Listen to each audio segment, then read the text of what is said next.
Have you ever been told that to succeed as a change manager, you just need to get people to like you?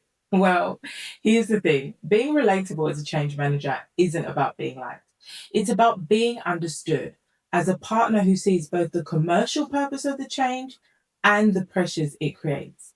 When stakeholders see you only as the person who handles comms or training, your role gets reduced to make people feel good. But when they see you as someone who understands the budget pressures, deadlines, and trade offs they live with every single day, and you still help them navigate the human impact, that's when you become a strategic leader. Today, I want to walk you through the 8 blind spots that can quietly make you seem unrelatable, cost you trust, and limit your influence as a change maker. So here's the problem, too many change managers unintentionally sabotage themselves, not because they don't care, but because they slip into habits that send signals to leaders and teams that say, I don't get your world. And once that signal is received, your credibility is hard to win back. So let's break this down. And this is spoken from years of experience and speaking to you as somebody who's made every single one of these mistakes. So, number one is speaking in frameworks, not business terms. When we fall back on models like ADKAR, KOTA, or stakeholder maps, leaders just hear jargon. It's helpful for us, but not so helpful for them. The unintended signal is, I don't understand your commercial priorities. For example, if you say, we need to focus on the change curve of your people, a finance leader might think, how does this help me hit my quarterly targets? So the change you need to make is to translate frameworks into their language. Instead of we need buy-in, say, if we don't use the system, the £2 million in cost savings won't materialize. That's speaking to them in the language they get, they understand, and completely makes sense. So, blind spot number 2 is showing up only at milestones. If you only appear at launches, town halls, or steering groups, leaders assume you're tied to the project calendar and not the business reality. It says, I care about the plan, not your day to day pressure. Imagine a sponsor juggling 3 competing priorities and budget trade offs. If the only time you show up is to request comms approval, they don't see you as a partner in their daily firefighting. Relatability comes when you're present between milestones, in the messy middle where we all know the cracks show. So blind spot number 3 is focusing only on people, ignoring systems and processes. And yes, people matter, but behavior is shaped by our environment. If tools still slow things down, if incentives reward the old way, if policies contradict the new way, then change will not be sustainable. When you focus only on messaging and training, the signal is I don't get that the system shapes behavior just as much as individuals do. Leaders think you want my team to act differently, but their KPIs and tools haven't changed. Credibility only comes when you show you see both the human and the systemic side. Blind spot number 4 is pushing for buy-in instead of surfacing risk. If all your energy goes into colourful decks and aligned rag statuses, leaders quickly sense it. The signal becomes you're chasing agreement on paper and you're not protecting delivery. For instance, if an unrealistic timeline is waved through just so that everyone nods, leaders know the crash is coming. They value partners who say, here are the operational risks that could derail us. Let's tackle them now. That honesty is what builds trust for the long term. Blind spot number 5 is talking about adoption without naming friction. Leaders don't need to be told adoption is important. They know. They need to know where adoption is getting stuck. Where is this not happening?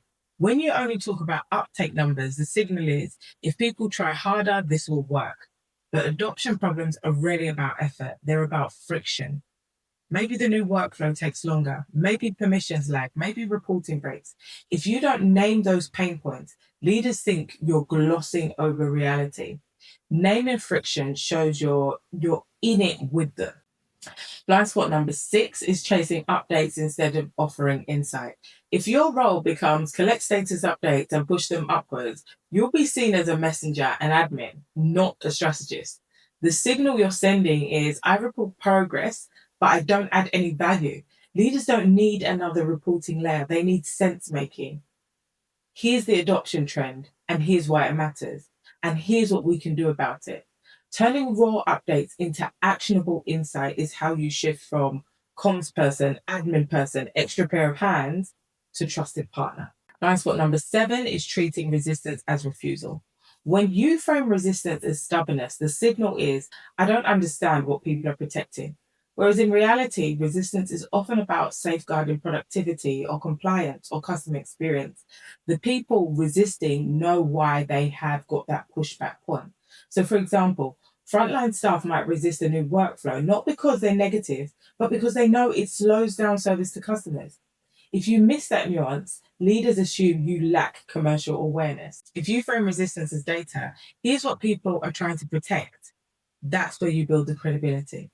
And blind spot number 8 is avoiding tension with leaders. If you avoid surfacing uncomfortable truths like unrealistic deadlines, underfunded resources, or conflicting KPIs, the signal is I won't challenge the system if it gets uncomfortable. Leaders respect those who challenge constructively. For instance, if we cut testing, adoption risks increase and customer complaints will rise. That's not negativity, it's commercial realism. By avoiding tension, you become nice but forgettable. By leaning into the data with empathy, you become a trusted voice. Too many change managers are not seen as commercially savvy or trusted strategic partners, and this gap will only get bigger. The World Economic Forum's Future of Jobs 2025 report highlights that the most valuable skills in the next 5 years are analytical thinking, resilience, and leadership influence. Notice what's missing? Writing good engagement plans. Leaders want change partners who understand pressure, connect people and purpose, and can operate in systems full of complexity. If you miss this shift, you risk being sidelined.